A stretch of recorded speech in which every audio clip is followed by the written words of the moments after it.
Fala pessoal, Janser aqui. No vídeo a gente vai estar falando aqui sobre o Redux Toolkit Query, né? A gente vai estar iniciando aqui a abordagem do Redux Toolkit Query, né?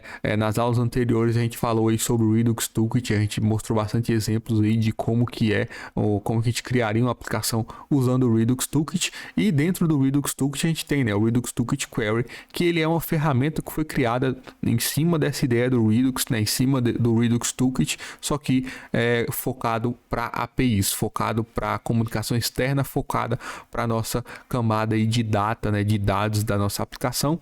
E basicamente ele vai ajudar a gente na comunicação com a API e na lógica ali de busca de dados e de cache, né, e de fazendo cache dos dados da aplicação. Então aqui na documentação, aqui na parte de motivação, né, ele fala bastante o porquê que essa ferramenta foi criada e o que ela faz, mas basicamente essa primeira frase aqui já descreve muito bem o que é o Redux Toolkit Query, né? Que é uma ferramenta para busca de dados e também para cache, para fazer o tratamento de cache aí dos dados na nossa aplicação, e que vai eliminar a necessidade da gente escrever essa lógica por nós mesmos, né? A gente já vai usar uma lógica que está dentro da aplicação, que é a questão do Redux Toolkit, né? Só que com a sintaxe bem parecida, mas voltado para as APIs, tá? Estou aqui na documentação, tem tudo muito bem explicado aqui. E nessa aula a gente vai estar falando sobre a criação da API e da configuração dela na Store, tá? Então eu já tenho um código pronto aqui, né? Como a gente sempre traz aqui nas aulas do canal. E desse código, né? Esse código ele foi desenvolvido em live, tá? Então caso você não queira acompanhar as aulas que irão sair, você pode ir na live e já assistir basicamente tudo aí que vai ser abordado nessas aulas individuais, beleza? Mas voltando aqui, nesse projeto, aqui eu tenho a arquitetura que foi continuada, né? A gente pegou o que estava sendo desenvolvido nas aulas anteriores, onde eu tenho aqui uma pasta Store, aqui dentro eu tenho a pasta User, e aqui dentro de User seria a configuração da Store, tudo relacionado à Store voltado para o usuário, né? Seria meio que em Slice, né? Isso aqui é a questão do Redux Toolkit, que a gente faria essa configuração, a gente criaria uma Slice para o usuário, tá? E toda essa questão de Slice, isso aqui já foi tudo abordado nas aulas passadas, né? E nessa aula aqui eu vou assumir que você já tem aí na sua aplicação, ou que você já viu as aulas passadas relacionadas ao Redux Toolkit, beleza?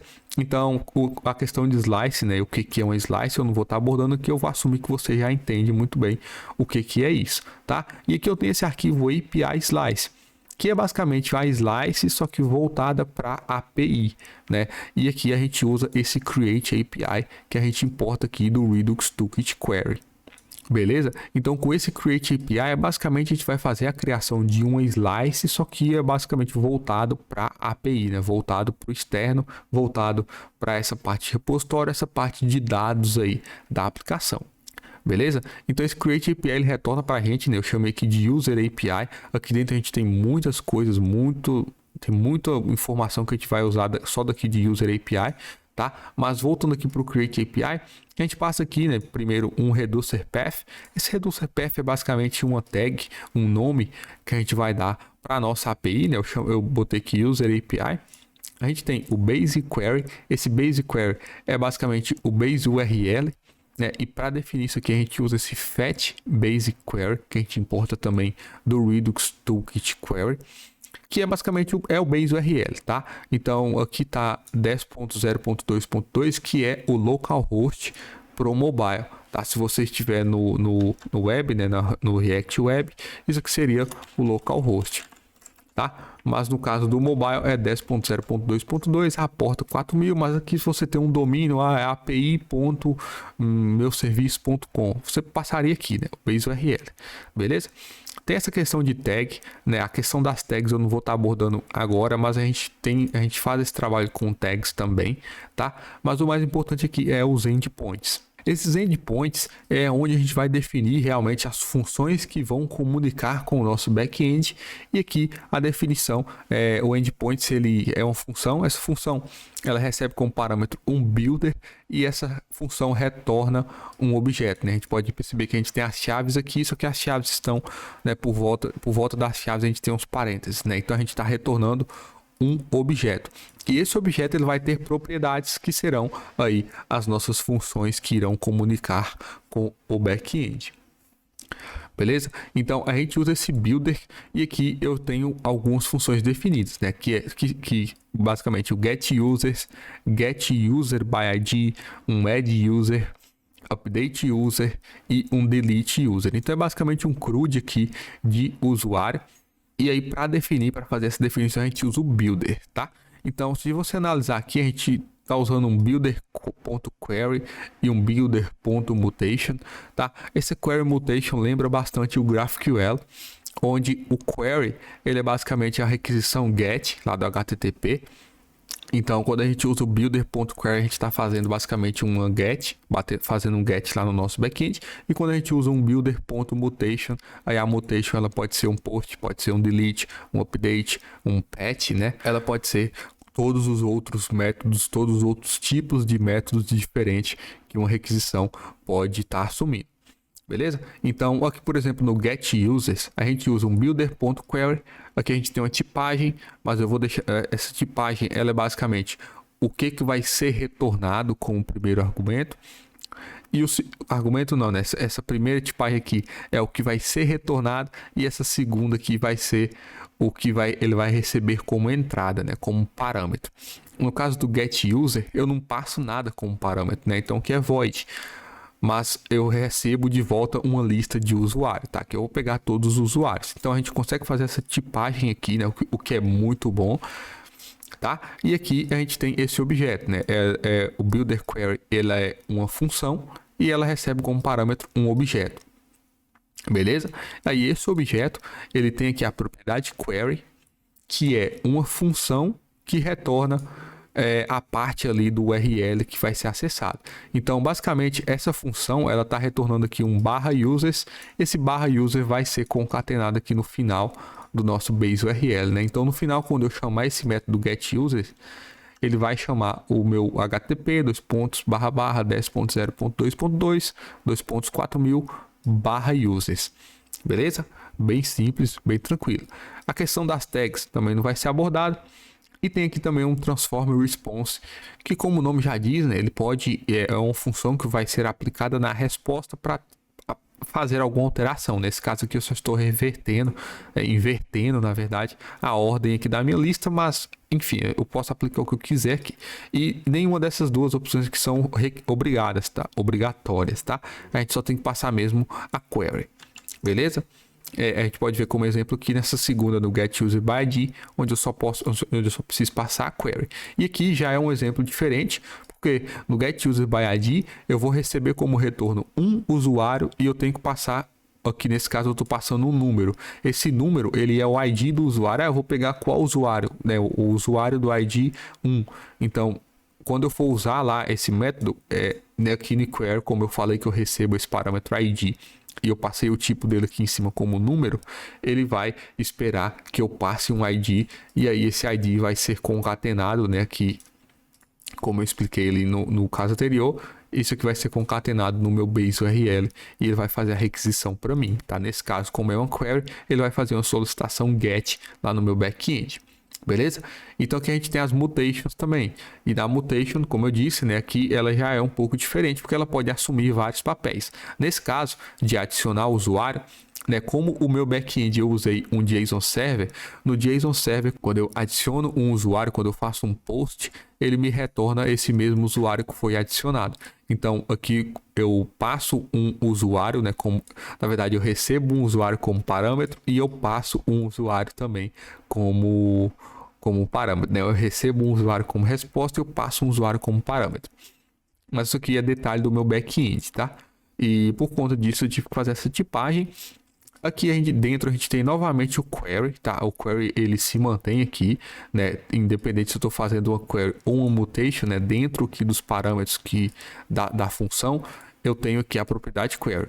Nesse caso de adicionar o usuário, como eu fiz a tipagem aqui, né?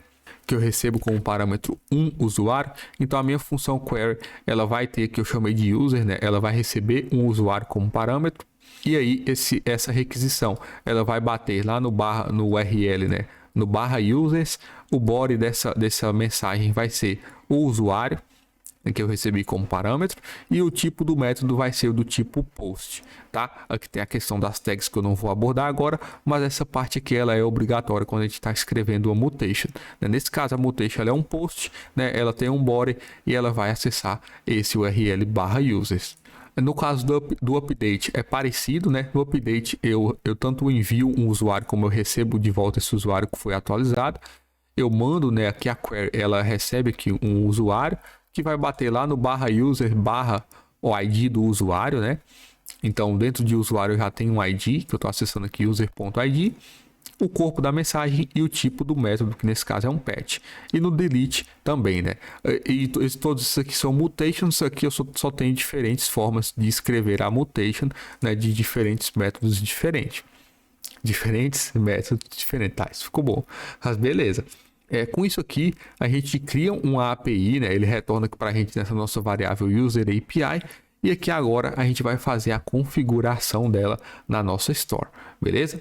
Então, aqui nessa arquitetura que a gente está usando, né, dentro de store, né, a pasta store, eu tenho aqui pastas referentes aos reducers ou às stores internas dentro dessa store geral. Então, nesse caso, eu tenho um reducer, eu vou chamar aqui de reducer. Eu tenho um reducer para o contador. E eu vou ter um reducer também para o usuário, né, que vai gerenciar os dados de usuário.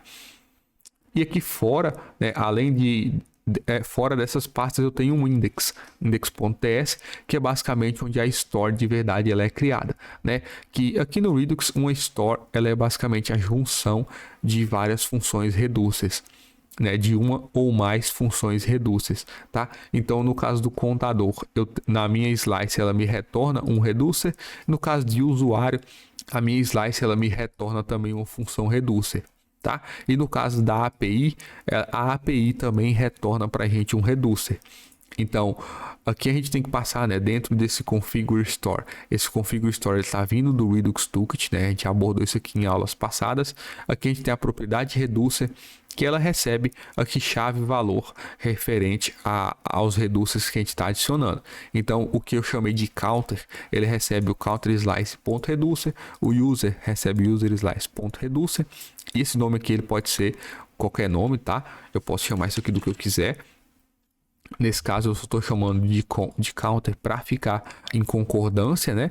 Mas enfim, no caso da API, lá dentro da API, se a gente volta lá, eu defini aqui esse reducer path, que é basicamente o nome desse dessa minha API, né? Desse meu reducer, que eu chamei de user API.